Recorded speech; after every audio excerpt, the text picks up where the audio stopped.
Background, action. Inside the creative universe known as dramatic television, art and commerce constantly clash. Don't try to please me now. You want this? This conflict is especially intense on the set of the NBC police drama, Homicide, Life on the Street. Just give me some shots of him like on the ground with his face close up. I'm Frank Pemberton. One more time, right away. Homicide is one of the most critically acclaimed programs on network TV. But the series is also infamous as the best show viewers aren't watching, and it struggles in audience ratings. We all know that we're not going to be in the top 10. It's not how the show works ultimately. It pushes too many buttons and it has a little bit too much of an edge. Get your hands off me. Hey, come on. I'm a cop. You're a cop. We're cops. Cops die. Resisting pressure to make Homicide more conventional, supervising producer James Yoshimura invents an episode that pushes Homicide even farther out onto television's creative edge. The dark and twisted tale of a commuter crushed by an oncoming train in the Baltimore subway. When I first heard this, I said, this is a horrifying idea for a script. This particular show, because of the subway, is incredibly complicated for us to do. I mean, because we don't do big production numbers. I knew that I was going to put most of them initially in the jackpot situation where it's like, you know, how the hell do we do this thing? 2, 3. Behind the scenes of television's celebrated police drama, this is a story of risk, ambition, and creativity under pressure.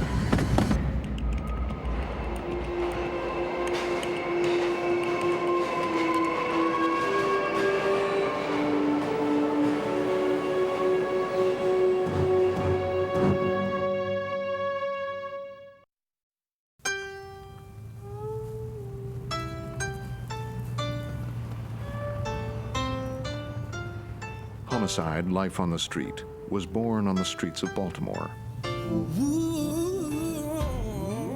Its inspiration came from David Simon, a crime reporter who chronicled the Baltimore Police Department's real homicide unit.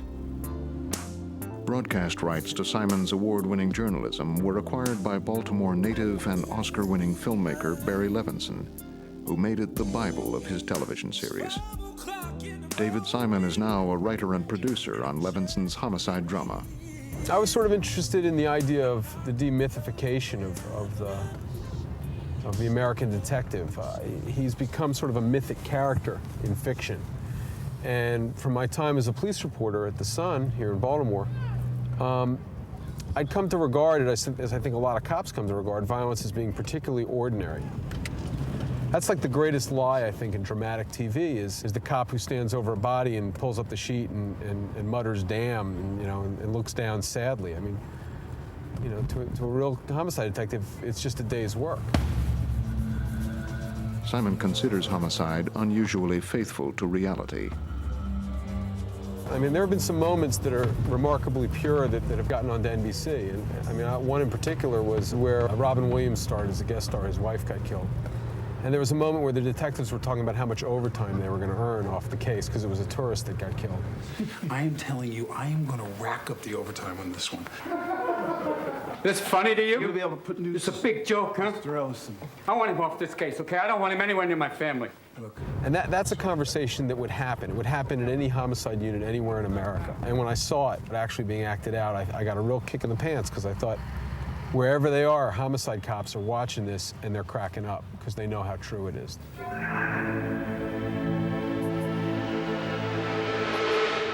January 1993. Homicide, Life on the Street premieres on NBC. Replacing the violence and action normally contained in crime drama, viewers are instead treated to a series of character-driven stories that traverse the psychological minefield of big city police work. Quote, fragmented, intense, jagged, well-written. This series has more voltage running through it than an electric chair. Robert Goldberg, The Wall Street Journal. Quote, Homicide belongs to an increasingly rare genre that might be called attention television. It has density and depth, and you have to watch closely to follow what's going on. Tom Shales, Washington Post.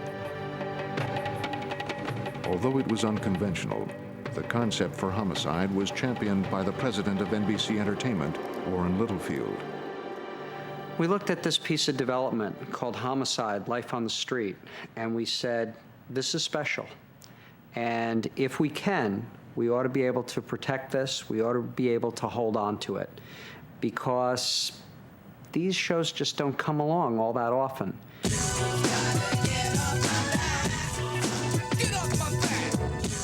The first reviews focused on a hallmark of the series, the strength and number of its African-American characters. Hey, kid, Funkadelic on the cutting edge, baby. It's not just that you have lots of black characters every week who are all powerful, but they're all complicated. They aren't there to teach white America a lesson in good behavior. They aren't there to be cautionary examples. They aren't there to be symbolic. They have their own complicated lives. Media critic John Leonard has reviewed many Homicide episodes for both New York Magazine and CBS Sunday Morning. Among his favorite episodes is the Emmy Award-winning 3 Men and Adina. I didn't kill her. I don't know. You want to take a polygraph test? Yes. Really? You're willing to take a polygraph test? Yes. A lie detector test? The Yes. Adina episode in March of '93, with just Pembleton and Bayless trying to get Moses Gunn to confess, was the most extraordinary thing that I have ever seen in a television hour. We all know what you're about.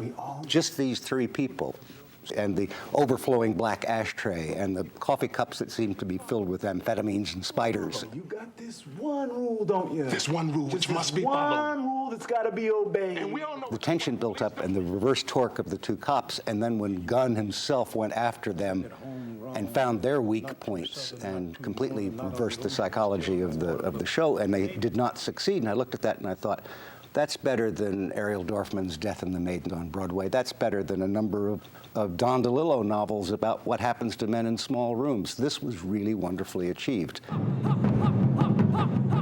Big city, contemporary American problems. Wonderful stuff.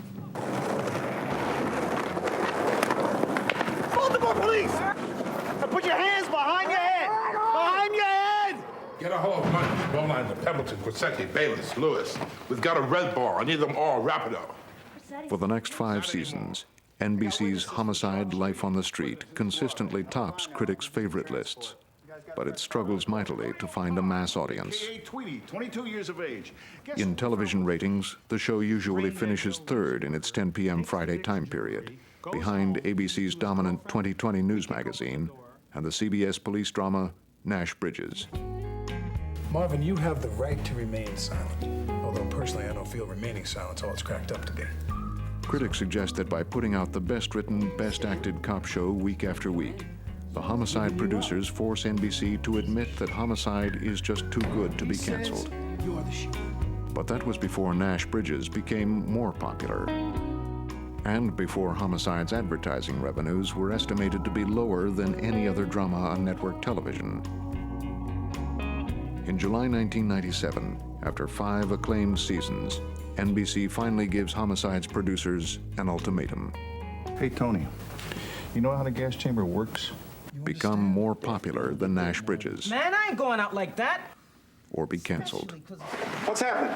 I'll tell you in a way. Come on. Now the television world wonders how much longer Homicide, Life on the Street can survive without dumbing down or lightening up.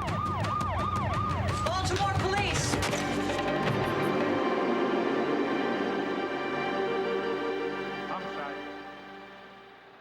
May 1997.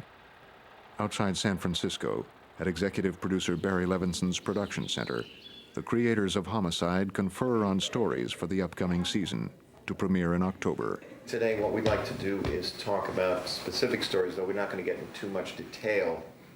Executive producer Tom Fontana asks James Yoshimura to pitch the group an idea based on a documentary Yoshimura saw on cable television.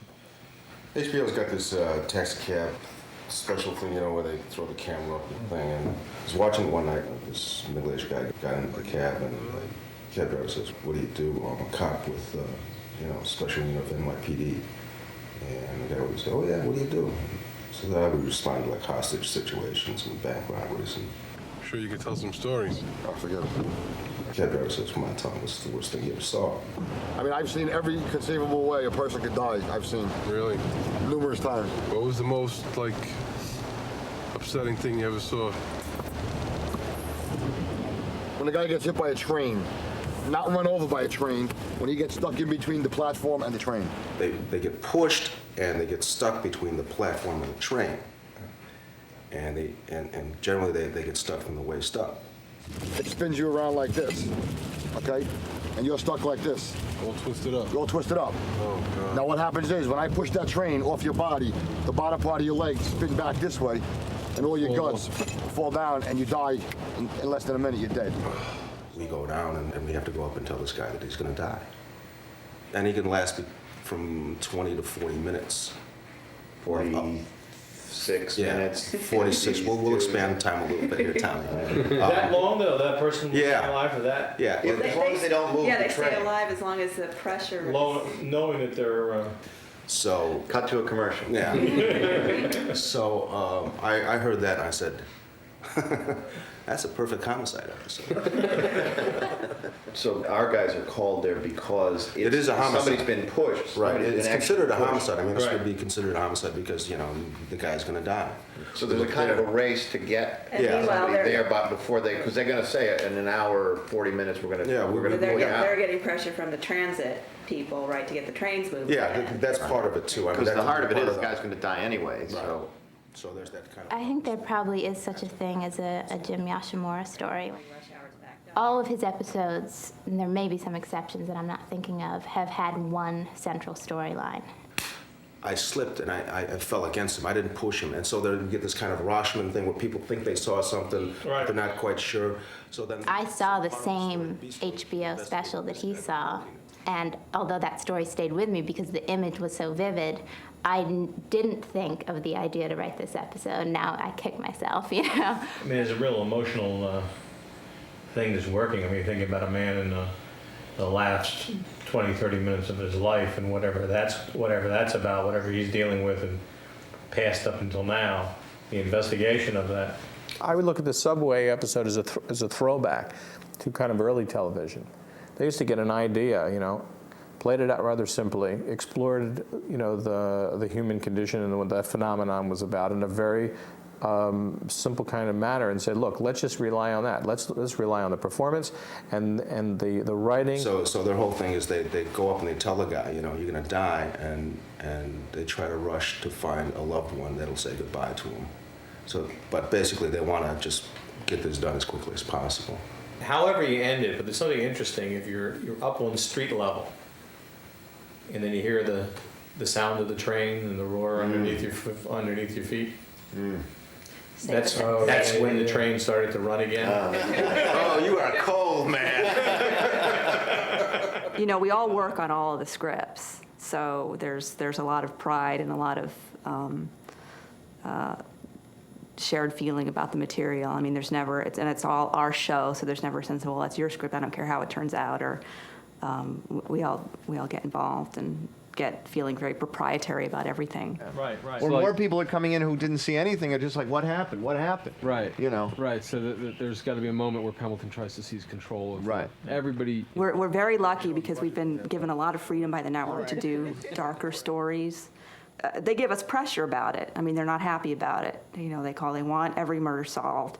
They want what they call the satisfaction factor, which is getting the criminal, seeing the criminal they like the visual of seeing the criminal in handcuffs or being read his rights or carted off to jail, so the audience can go, you know, be like, yes, we got our man. But we've managed to get by with doing a lot of things that I don't think other shows would allow. Having crimes go unsolved, having criminals get away. For all of the stuff, you know, that goes on, whatever, they've been pretty good by letting us go to some of these places that you would assume, you know, they would have said, never, no. I mean, so we've ultimately done those. We've never not shot an episode that we wanted to do. Right. You know what I mean?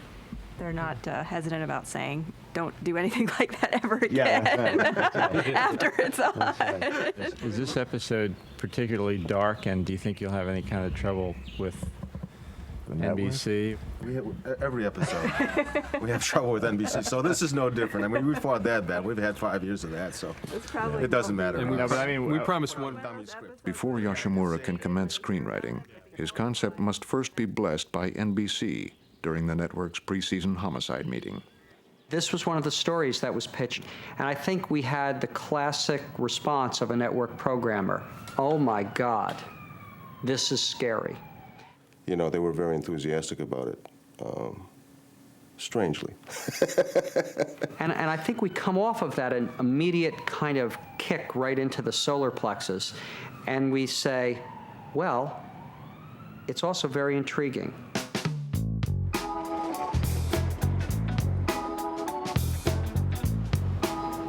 July 1997. Homicide Season 6 begins production in Baltimore. Despite the NBC ultimatum to make Homicide more popular, writer Jim Yoshimura resists pressures to take fewer chances with his subway story. In fact, Yoshimura's executive producer, Tom Fontana, contends their series can survive only by continuing to push network television's creative envelope. It's very easy for a show to fall into a rhythm, and this is true of Homicide as well as Walker, Texas Ranger. We have to do this every week, and you have to do it very fast every week. And the danger becomes that you get, those muscles are the only muscles that are toned in your writing, and everything else starts to atrophy. And a show like this basically is a wake-up call to all the writers and the actors and the network to say, you know, every once in a while we got to break the rhythm of the show so we can make sure we're maintaining it. In the waterfront neighborhood of Fells Point, Baltimore's historic Broadway Pier now serves as Homicide's main stage. Hey, Marcia. Hey, how you doing? Enter Jim Yoshimura. A playwright by training, Chicago native Yoshimura began his stint at Homicide as a story editor in 1993.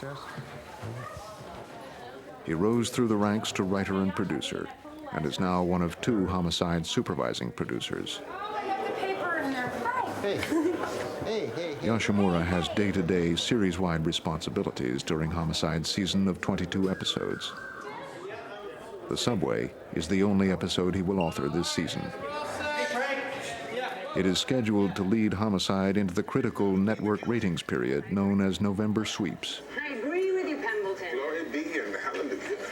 Good morning. He also writes The Subway with Andre Braugher, perhaps the most luminous star in the Homicide constellation, in mind.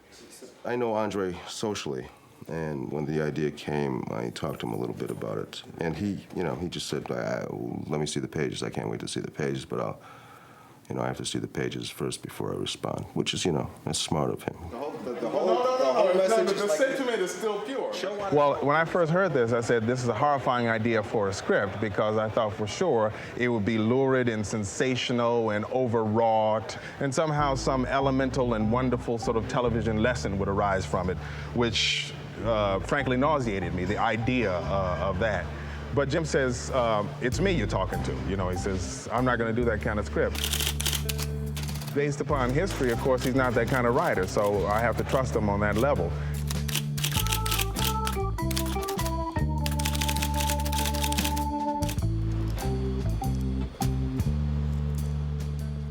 July 30th, Jim Yoshimura submits his first draft. I gave the script to our executive producer, Tom Fontana, who's supposed to be reading it, and then later on today, he will give me notes, first notes, and so that'll be an eye-opener. This is when I can't read my handwriting. Oh, this is the only... Yoshimura and Fontana ponder the relationship between subway victim John Lang and homicide detective Frank Pembleton. Lang seems at times like you're forcing him to be confrontational and, hey, fella, and you want to fight and all that stuff. If he's going to drive Pembleton to this kind of anger, which I think is interesting. I think he's got to get much more personal, you know what I mean? Tommy's real good. He's got a special kind of slant and insight into story. I mean, he's been at this a lot longer than me, and we don't always, agree. You were pushing the character to be... Prior to Homicide, Fontana's credits included the landmark NBC medical series St. Elsewhere. He also writes and executive produces the HBO prison drama Oz. It seems a little forced here, and then when we get to 39, it's like, well, But for the made guy, up but we haven't seen that. It just seems like we're working too maybe hard it's to pushed, get them. but what I'm going for there is that unless he can... When somebody has a fire and a passion for a story, you'd be stupid to get in their He way. doesn't think that Pembleton or any of these guys... We have to do so much stuff over the course of a year that if somebody's passionate, you just literally say, okay, run with it and try to help them, not try to mold it. Well, I would do it this way, and if I was writing it, well, you're not writing it. In this case, Yoshimura's writing it, or maybe he gets some other kind of emotion out of Pembleton other than anger. I don't know. I don't think you need dialogue between them, and I certainly don't think you need like this beat with the right. Oh, you don't think thing. I don't think so. Really? No. All right. Well, he wanted me to cut it. I cut half a page. Yeah. Yes, you do. Yeah. And you're a good man, Tom. That's it. Thank you. Get out. All right. So when do we need this by? Tomorrow. No. When do we need this by? Tomorrow. I'll see you next week, Tom. Yeah. So what happens now is that I let this sit for a little bit, look at his notes, think about him. Right, Thomas? By the way, the only other thing is the network's going to say, can't they find the girl? So Yeah, we just have to be prepared for that. No, I understand. I know. No, it's not going to happen. Not going to happen. I know. Can we get her there? Can we get her just so she can be the one that said the look and all this other? No, I'm not saying we should do that. I'm just saying that's going to be the note. I think the kick in the ass is that she just rolls by and she doesn't, Yeah. What is this? This is just something that happened. I'll keep Somebody driving. else. Yeah. Yeah. No, I love it. Yeah. I'm not the network, am I? They're going to think the episode is sad enough. Of course, what Jim's going for is that Pembleton supplies the thing that this guy needs at this moment in time. But, sometimes the network wants things to be a little more tried and true, so. Yoshimura has just 3 days to incorporate the changes before resubmitting his script to Fontana for another round of criticism. After I do the second pass, I'll get more notes from Tom. I'll start to get notes from the network. I'll start to get notes from the production side of this. Before the second draft is published, Yoshimura begins to discover just how much trouble he has written himself into. I need thousands of extras. I need firemen and emergency paramedics and transit supervisors and transit workers and commuters and, and this is going to look like Ben-Hur, except in a subway. I hope.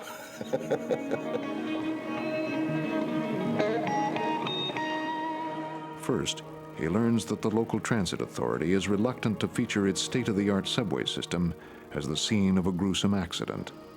The whole thing now is trying to convince the transit authority here in the state to allow us to use the subway, at least for part of what's going to go on. Then he finds out that leading men aren't exactly begging to play the role of the subway victim. I would hope that the part interests what the network considers a name. We all want a good actor, but if we can get a good actor with a name, that helps with the old business of trying to get some ratings points. Right. So I don't know who they might be thinking of. But, as soon as the network gets it, and of course it'll be interesting to get their notes, they'll start batting some ideas around with Tom and me about who should go into that role. So then you're gonna run it? Yeah, we're almost finished. You don't have any more? That's it? No, I mean, I looked through it. I mean, what do I know? I mean, I'm blind by now. Tom approved. Did you see this? Tom approved all of this. He's a tortured writer. He's the reincarnation of Dylan Thomas, I think. because he's tortured when he writes, and when he conceives like a 17-pound baby. So we're all relieved when he delivers one. Oh, you mean He's right. And we're ready to go. So knock yourself out. All right. Thank you, Jim. Writer's assistant Joy Lusko reconciles the final changes.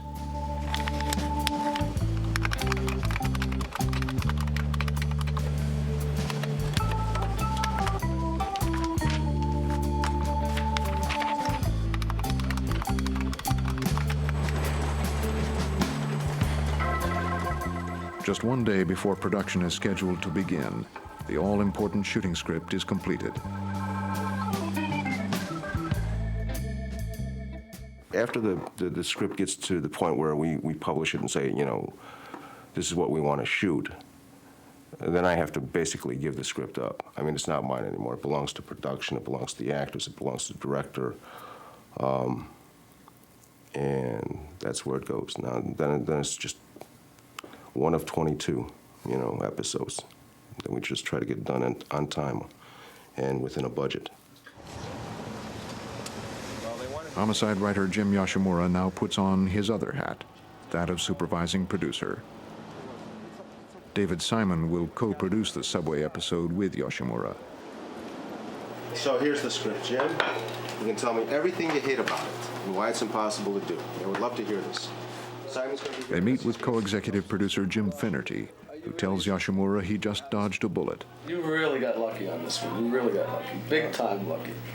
The Mass Transit Administration has granted Homicide permission to use their subway. Jim stormed out of here one Friday afternoon and didn't talk to me all weekend.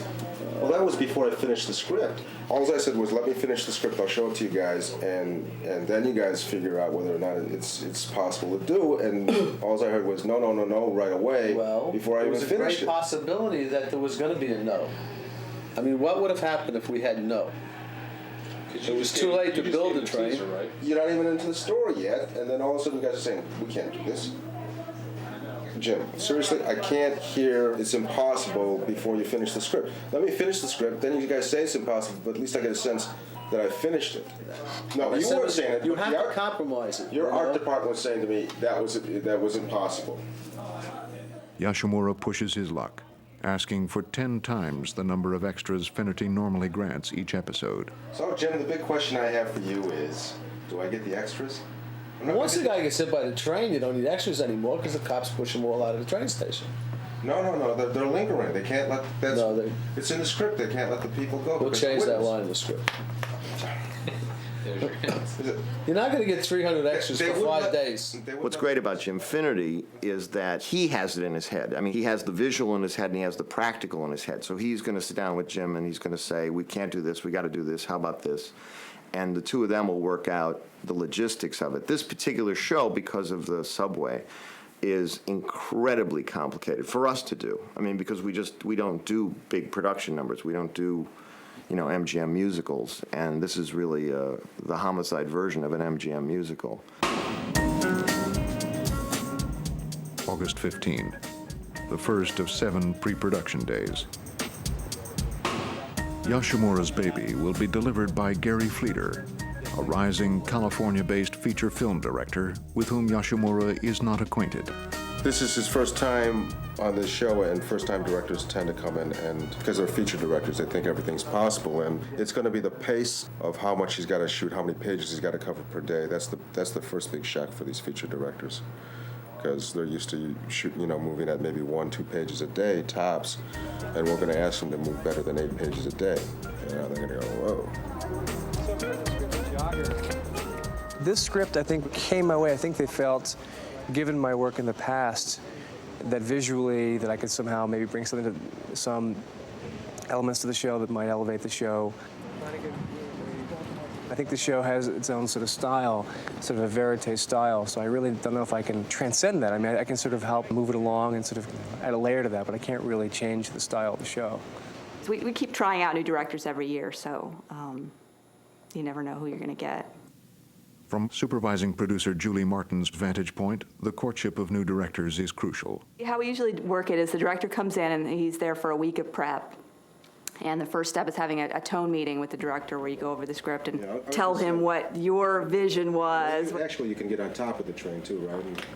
Or whatever that is, shoot down.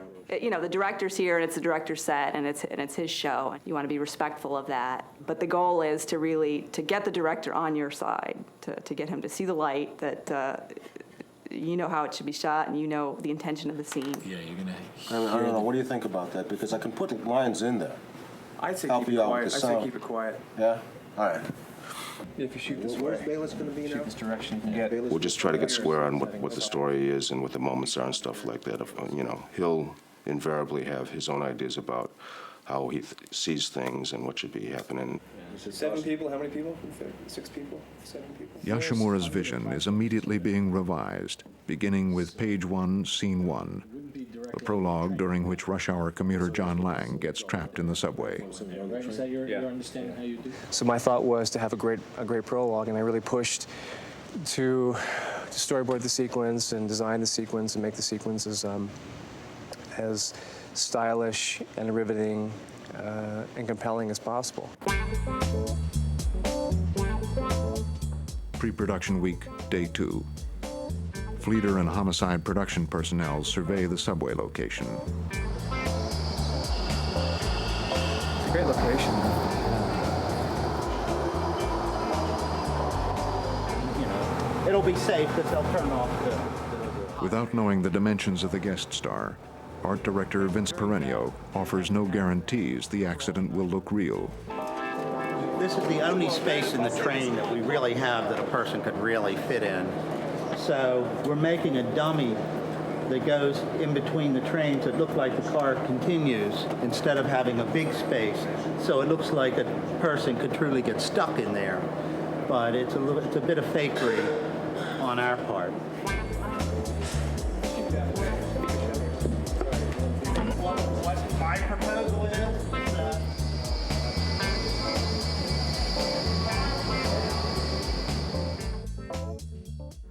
I think I'd be taking the subway if I could drive all those numbskulls, you know, with someone when you're in a crowd. And Pre-production week, day 3. Just 5 days until shooting begins, and the guest star still remains a mystery man. no. We have none of the major roles cast yet. Sometimes it's been up to the last minute.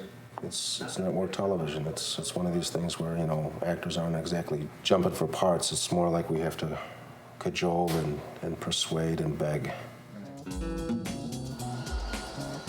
The stunt is the big thing right now, this whole big teaser. You know, what they need, 2 cars, 4 cars, whatever it is to make it happen. Making the stunt look real begins to overpower all other creative concerns. My question is, you know, the scene begins with the conductor.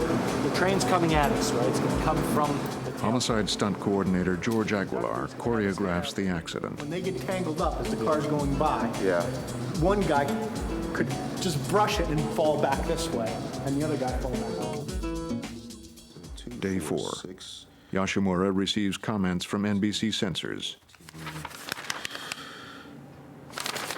17 notes on the script, just for language and also for coverage of what we show, what we film.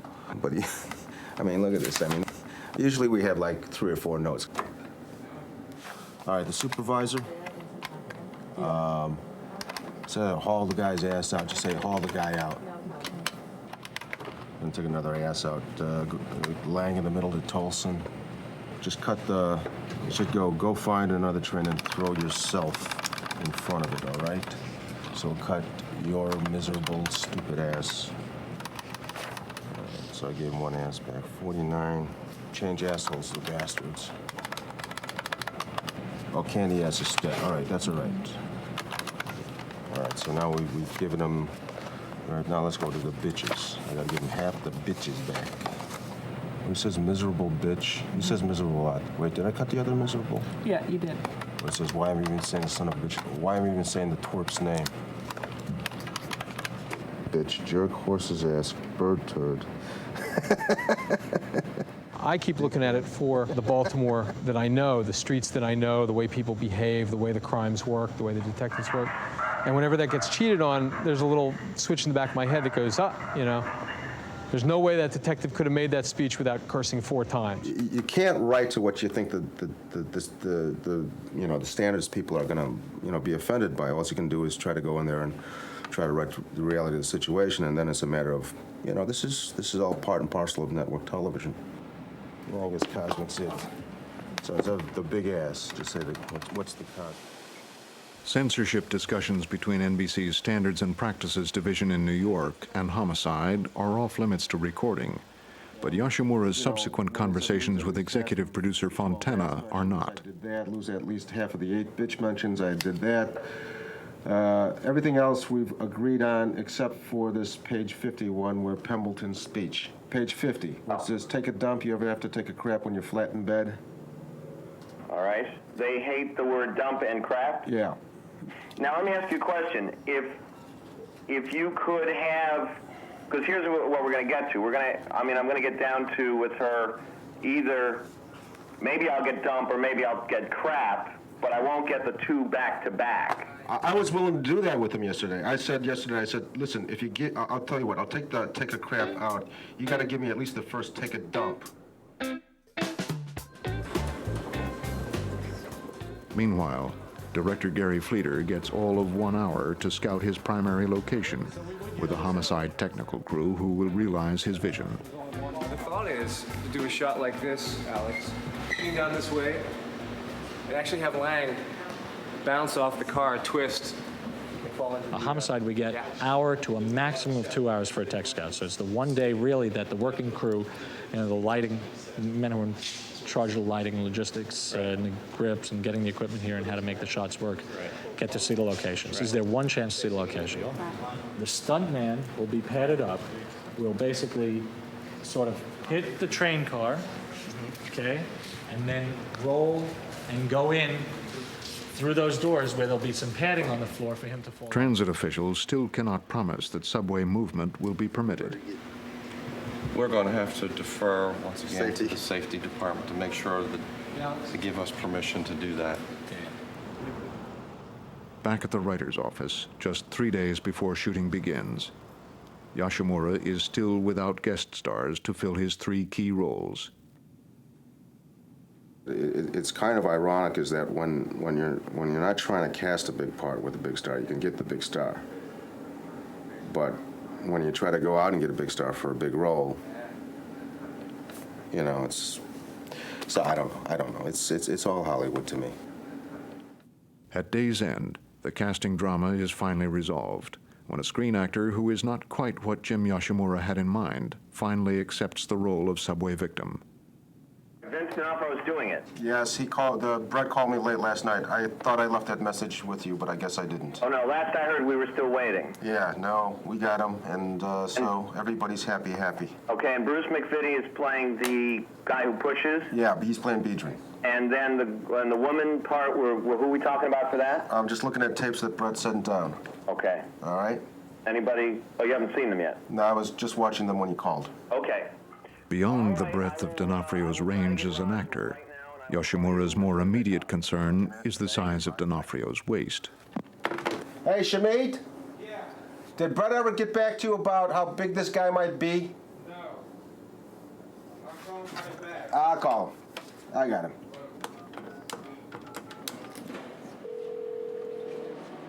How big is this guy, D'Onofrio? I think he's got to be 6'3", My big concern is the art department. They have to know how big this guy is, and they've cast, right? The mold. Yeah. The dent in the subway. Yeah, this is gonna. I I don't told think you I wasn't going to get a big guy, but. What do? I said, get me the best actor you can. That's 5'10" and about 140 pounds. I mean, what? Homicide victim John Lang will be portrayed by Vincent D'Onofrio, whose diverse feature film credits include Men in Black, Ed Wood, and Full Metal Jacket. I'll tell you what. It's written really well, so the writing attracted me to it. Also that there's a feature film director doing it. That attracted me to it. Right, so actually your body would be smashed against this. I wasn't very familiar with the show because my wife and I, we just don't watch a lot of television, but I've always heard that Homicide is the best show on television.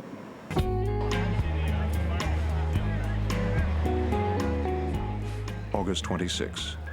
Production day 1, the first of 7 12-hour shooting days. Production begins out of sequence. The climax must be shot first because the subway station interior is not available until tomorrow, and then only from dusk to dawn. Director Gary Fleeter jumps into the fire.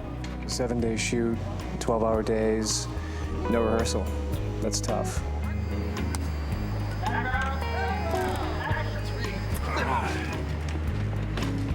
You have to join the Homicide team when you come to work here, definitely, because as a director coming into the situation, all the actors know their characters pretty well because they've been playing them for years. The writers and producers know the show, they know what they want. You know, the DP knows the style of the show, the crew, everybody, you know, wardrobe, makeup, props, lighting, everybody knows Homicide, and the director needs to jump on board and ride that train or get left behind. All right, we'll shoot the next one. Okay, pictures up, guys. Alex Zakshevsky is Homicide's director of photography. Some directors let you do whatever you want to, and they adjust to Homicide machine, which that's what it is. You know, it's been going on for so long that it's a machine that runs by itself. You know, and some directors try to fight it, and usually they give up because it's too overwhelming. Like Kathy Bakes came and directed one. She knows nothing about technical things. She said, put the camera and the lights and I'll talk to the actors. And that was a script that really needed focus and it really needed someone who spoke acting. And she did. And we get great feature film directors who are just appalled at the speed and the complications of you know, hourly episodic. And some adapt well and some don't. So, you know, no one type of director comes here and succeeds. They're welcome guests in our home for all 7 days. Day 1 of shooting wraps on schedule. Tomorrow, the battle moves underground.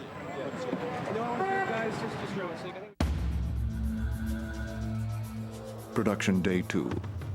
A small army of production personnel and extras take over the Johns Hopkins subway station. By agreement with the transit authority, the names are changed to protect the innocent. Assistant Director Jay Tobias reveals his battle plan. We're shooting, figure 7 days, about a 60-page script. We've got to do about 8.5 pages of script each day. Depends on the show. All right. The AD's work is just saying what's going to go wrong. Worrying. Worrying is a big part. Everybody's working. Time is money. Stuntmen put the finishing touches on their subway ballet. You can just go right over top. Well, you're gonna see the real stuntman actually fall into the train and Take a step forward and go. and then you're going to see a flash of that dummy. Hey, Doug? Yes. Will he come forward more than that a little bit? I might shoot something from the side too. The best thing that's going to work is that on the screen, the way it's cut, we will see it for such a split second that we will almost not know what it is except that we've seen the guy already fall. You played a collision here, really. Yeah, right. All right, here we go. Stand by this side. When you come into me, you gotta bump before you go down.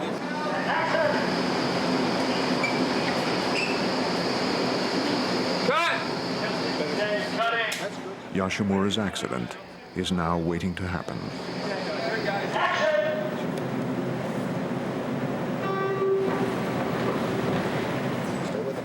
The stunt looks viable, but only if they can make the subway train arrive exactly on schedule. This train.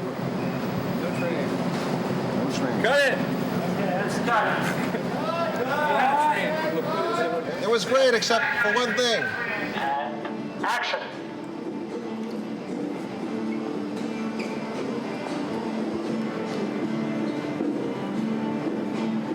Push in, come on, go. Just after midnight, the transit timings are finally worked out. Get out of my way, yeah. Yoshimura convinces himself that his decision to stake so much of his story on a single stunt just might be paying off. That'll work. That works.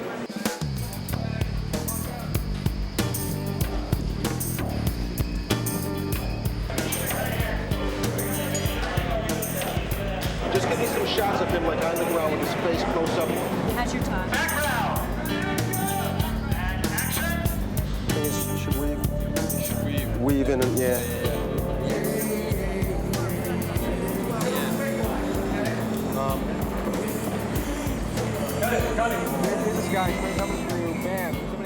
Art and commerce meet head-on. Jay, please. What do we need? And how far are we You've behind? got the fall, you've gotten the man. As far as story. If some of the shots Fleeter has conceived are not dropped, the homicide crew won't be able to make the day, meaning they'll fall behind schedule and go over budget.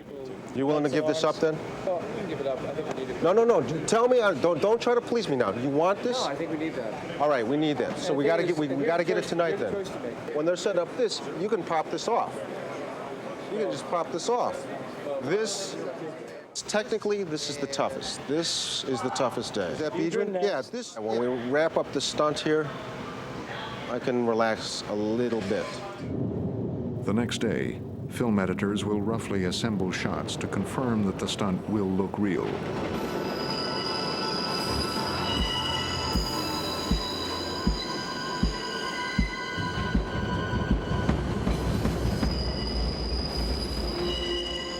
From now on, Yoshimura's character-driven subway story forces director Gary Fleeter to change focus. The director's really going to have to try to get performances more than he's going to have to, like, shoot great stuff, because he's not going to be moving around that much. He's going to be stuck in a subway with a guy who's jammed,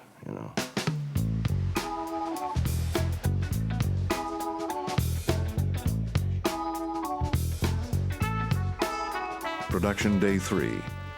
Paying the price for a subway location that is available only after closing time, the crew continues its work week of sleepless nights.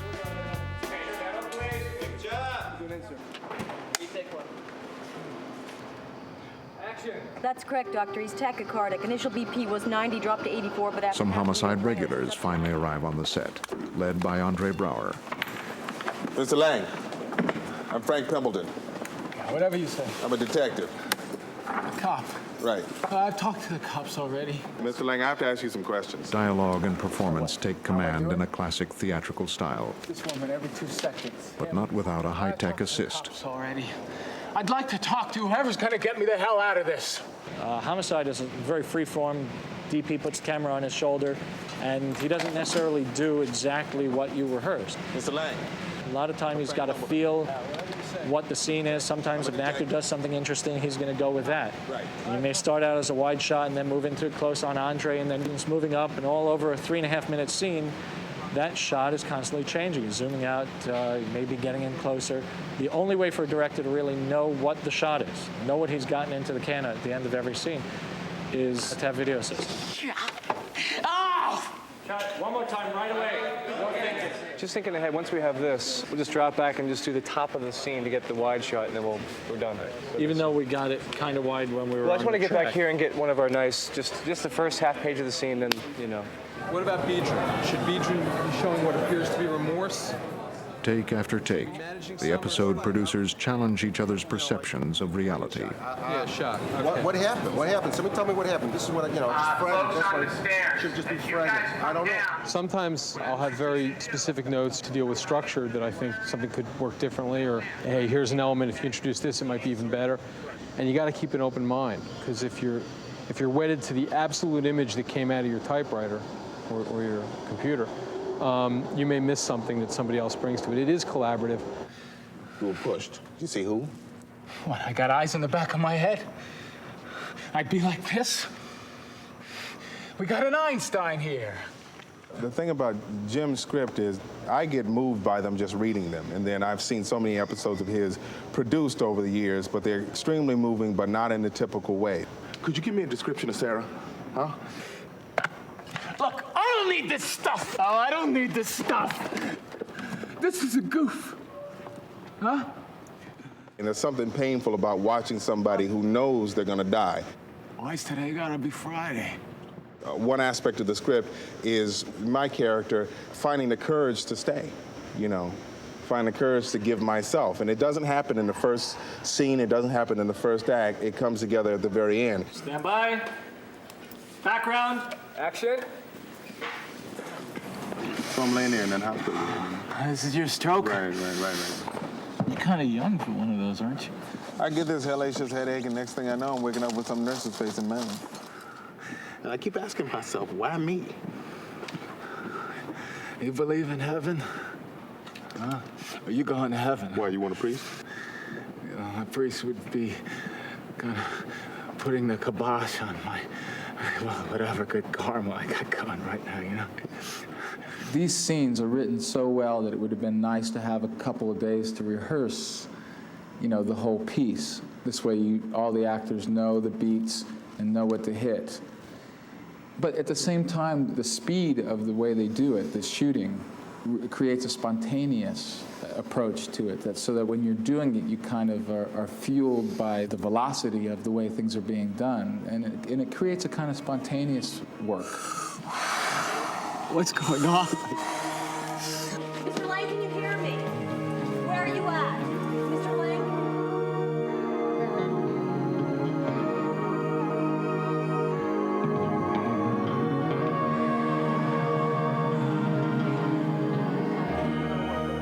Night after night, in Baltimore's steamy August heat, the long subway grind tests the creative endurance of cast and crew. 2:20 in the morning. You guys were in the group last week.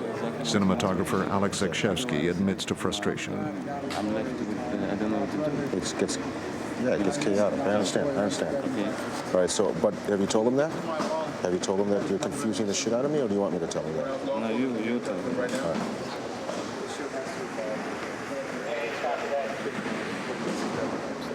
Let me just have a look. Alex is getting very frustrated because he says, you tell him, for instance, that you want a wide shot, you want to do this, you want to do that. He gets set to do that, and then you come up behind him while he's shooting and say, well, do this, do that. And you got it.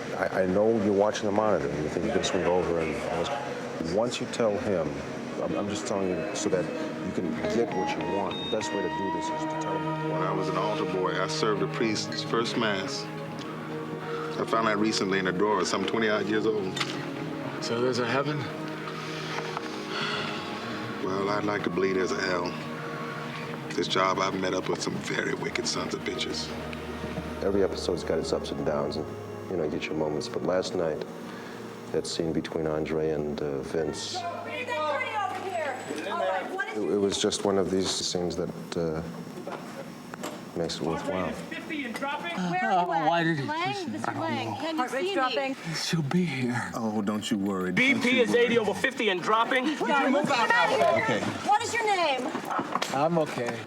I got the writer yesterday, too. I got the writer. Got tears in his eyes.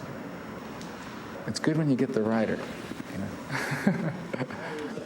5 a.m., the end of the 7th and final day of production. Actor Vincent D'Onofrio is liberated from the Baltimore subway for the last time. Thanks, everybody. Good night. Okay, pass the word up to Miles that we're on our last setup here. Within 15 minutes, hopefully, we'll be rehearsing the next scene. My feeling is, I've seen the performances. Fleeta's been very good about getting the performances. We'll just see if we got them on film.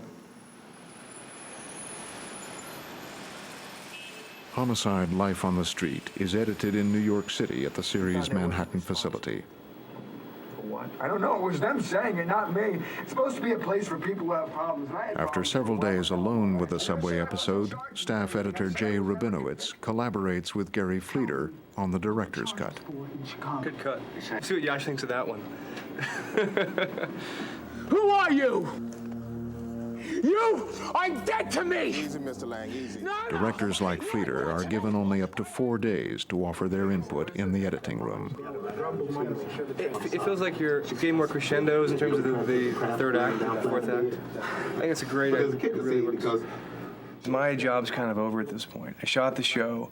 I got my choice to do, 3-4 days in the cutting room, and thankfully the show was working pretty well, I think. Fontana coming for this? Well, Sunil thinks she's coming at 11. Right. You want to wait or you want to go? Well, can I just see it? Yeah. Why don't we do that? All right. Because Baby Maria's not here either, so I can't lay it back. What? Let me give you my number, then go. Fleeter, you're dead to me. I'm calling a dead man. Yoshimura, the supervising producer, reclaims creative control, and Fleeter will not see his episode again until the show is broadcast on NBC. Goodbye, Mr. Fleeter. Good work, Jay. Thanks, Gary. It's in good shape. It's only going to get better from here. It's about 3 minutes and 15 seconds over. Months of creative effort, thousands of production decisions, and hundreds of edits are all reduced to 50 minutes of digital media. Yeah, hang on. I'll start with the other guy. His name is Larry Beedlin. Yeah, call in and get us some help with the witnesses. Otherwise, we're going to be down here all week. Yeah, so he slips his... Just pick him up. The train's coming in? Best we can figure. Falls into the opening between two cars. You know, growing up in New York, I hear about this happening from time to time. Over here. We should contact someone for you. This long thing, just I got a girlfriend. chop it up a little bit. I got an ex-wife.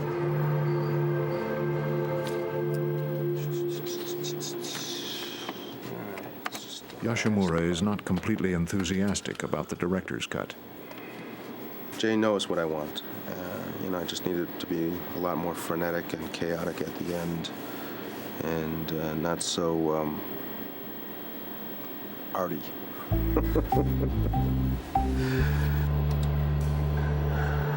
You sound okay, right? You're doing fine. She'll be there soon enough. She have brown hair, blonde, What? Hey, what's going on?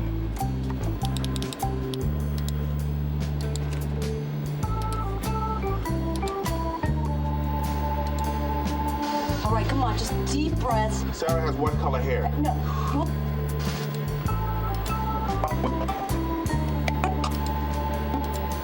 Man. No. Don't lie. I'm not. You're lying. Hey, what's going on?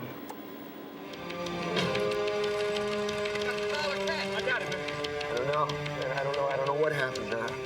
It all happened so fast. Somebody pushed me, and then I fell. Okay, I'll be right back. Thomas had so much experience doing this. Just hands-on, doing cuts and fixing things. He's a master editor. L-A-N-G-E. Yeah, just arrived. You said victim. He's gonna be. I can watch something over and over and over, and after a while it just all kind of blurs. But he comes in with fresh eyes, and not just fresh eyes, but also knowing what the moments should be. Executive producer Fontana feels the episode doesn't yet work because its prologue is still confusing.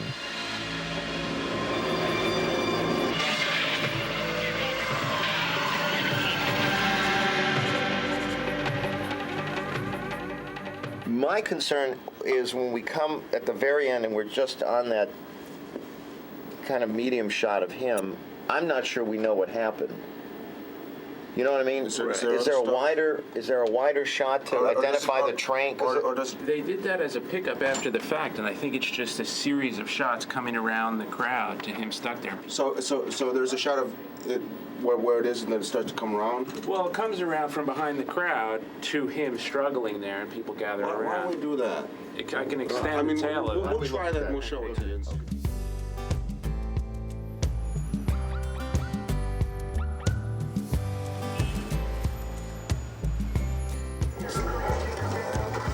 Hey, what's going on? Hey, you sound okay, right?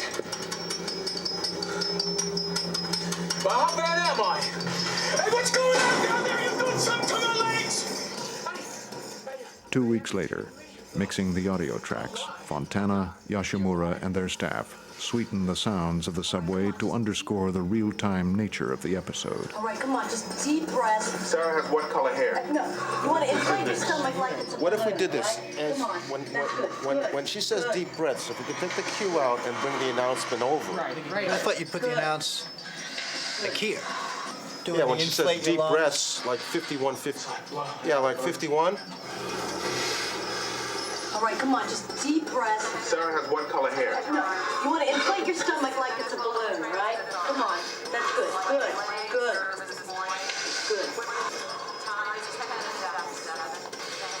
This is one of those episodes that after we do the mix, I will probably never be able to watch again, just because it just gets to the point where it's just too emotionally draining. You know, you see it 4 or 5 times, and then you're like, so I think it's great. I think it's very human, and I think it's very, very moving, and I think it's very, I'm very happy. I'm very happy. I think it's the kind of thing that makes Homicide Homicide when we do shows like this. Homicide also wouldn't be Homicide without a ratings crisis. The Baltimore detectives who show up Friday night on NBC for a new season of Homicide have nothing to sing about. In mid-October 1997, John Leonard leads a chorus of critical acclaim for an ambitious 3-part season premiere. His father was a member of the... But the Homicide faithful failed to tune in to the trilogy in their usual numbers, and the series opens to some of its lowest ratings ever. Nash Bridges attracts more viewers, and Homicide fans are suddenly afraid that NBC might actually cancel their series early in the season. Luck has nothing to do with it. It used to be on television that you could get away with a devoted, significant audience that wasn't Sacco. Now they're yanking programs after 3 or 4 episodes, whether they're any good or not, with no faith in their own judgment, no commitment to their own taste, but a desperate quest for something that will work right away, like a hit of crack. Yeah. Fearing a ratings disaster, NBC decides to bump the grim subway episode out of November sweeps. Oh, no. No. We know that in sweeps, everything is loaded up. You know, Nash Bridges' brother he thought was dead in Vietnam comes back. You know, so that's all that stunt hype, and the competition is really tough. So the feeling was, let's get out of the insanity of the sweeps and try and say, this is a little different. We can give it a little more promotion time.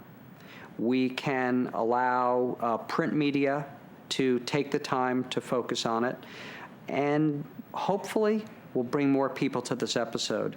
I've become a spectacle. Friday, morning rush hour takes a turn for the worst. Somebody pushes me. This was intentional? 2 men struggle to find hope together. And the 1,000,000-to-1 shot is looking better, huh? An unprecedented all-new Homicide, NBC Friday. Parental discretion advised.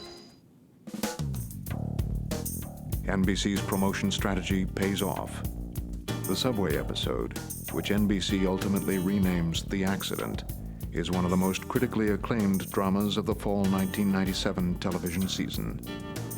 USA Today gives The Subway its highest rating, 4 stars. Tom Shales of The Washington Post calls the episode a tour de force for D'Onofrio and Brower. Bruce Fretz of Entertainment Weekly writes, "This is as gripping an hour of television as you're ever likely to see." Friday, December 5, 1997. Jim Yoshimura welcomes many of his Homicide family to a screening party at his favorite Fells Point bar.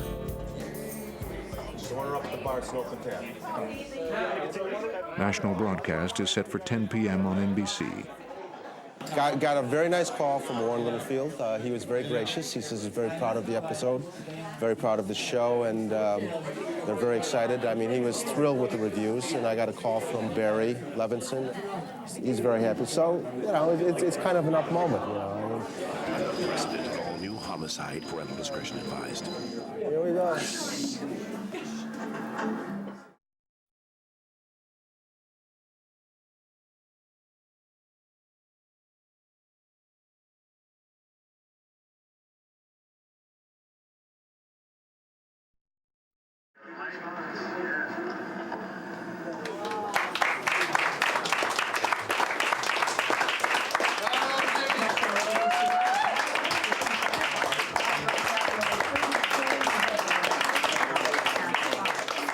It's been well received, and so we're very excited tonight. We just have to get some numbers.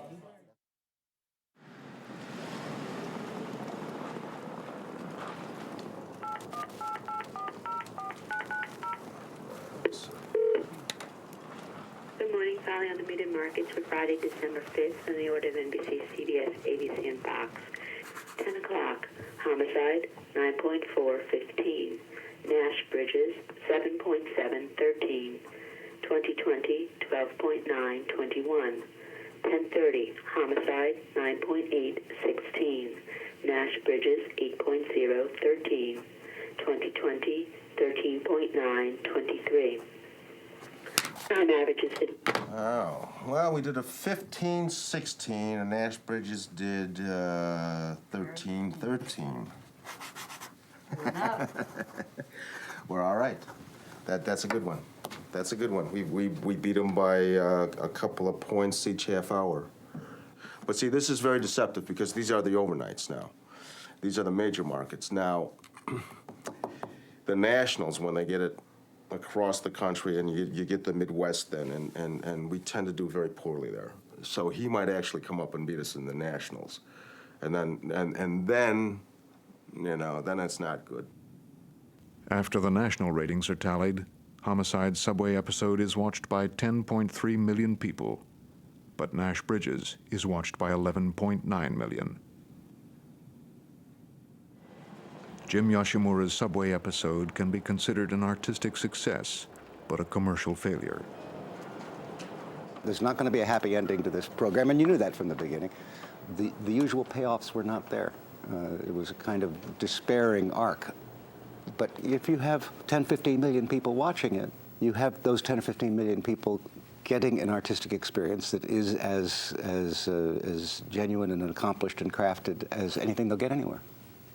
I mean, do we get a higher rating? Does that mean it's more successful than some other episode? I don't know. I don't know how you gauge any of that. In some ways, I think it's like the episodes you can think back on and remember. And if they kind of made an impression away, then those are the ones that are a success. But if you ask me now, it's a hard question to answer. How does it stay with you long after it's been on the air? I think that's the real test. Well, this is part of a body of work, and I think it's important for us to see, can we bring audiences to it? And that's a challenge. We ultimately will look at what is the overall track of the show. Do we feel that it has more creative growth yet in front of it, or creatively have we run a course? And no two shows are exactly alike. 3 weeks later, while NBC evaluates the future of Homicide, a series of unexpected shocks scrambles the equation. The network first loses Seinfeld, then NFL football for next season. To keep the popular and lucrative ER, NBC is forced to pay its producers an astonishing sum per episode. Within television's emerging new economy, the value of Homicide: Life on the Street suddenly appreciates, and NBC grants the series another 22-episode renewal. Do we believe that that's a valuable and important show to have on our network? It's not a monster hit. Its ratings are fair, and that's probably being a little generous. But we think we celebrate the work. We believe in the show, and we want to have that on our network. That's going to be part of who we are. 5-0! 5-0! I don't think the network ever comes from it ill intention. I mean, they got their own pressures, of course, to try to make the show, more popular, to get some ratings points and stuff like that. Because, in the end, when it all comes down to it, I mean, they're the buyer, we're a vendor, we're a seller.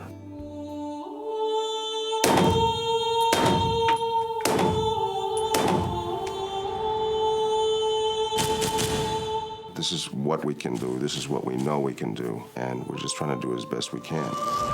We're not some regular old, cop show. Homicide is the elite of the police force. There is no higher calling. Baltimore police!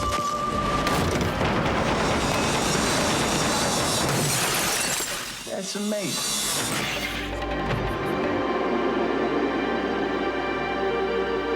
Homicide.